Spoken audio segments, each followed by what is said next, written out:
केंद्र आणि राज्य सरकारमधील असमन्वयाचा फटका राज्यातील सोयाबीन उत्पादक शेतकऱ्यांना बसतोय। केंद्र सरकारने महाराष्ट्रातील सोयाबीन खरेदीला 24 दिवसांची मुदतवाढ दिल्याची माहिती केंद्रीय कृषी मंत्री शिवराजसिंह चौहान यांनी सोमवारी दिली।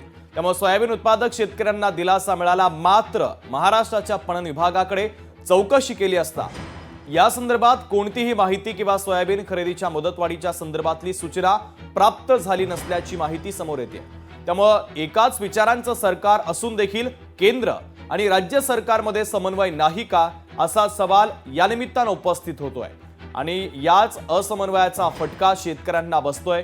त्यामुळे आता याला जबाबदार कोण असा सवाल देखील शेतकरी उपस्थित करतात आणि शेतकऱ्यांचा हा आवाज सातत्याने आम्ही सरकारच्या पर्यंत पोहोचवतोय। लोकशाही मराठीने ही मोहीम आता हाती घेतलेली आहे। त्यामुळे आता शेतकऱ्यांची मागणी आहे की सोयाबीन खरेदीला मुदतवाढ मिळावी। त्यामुळे आता सरकार शेतकऱ्यांची मागणी पूर्ण करतं का हे पाहणं देखील तितकंच महत्त्वाचं असेल।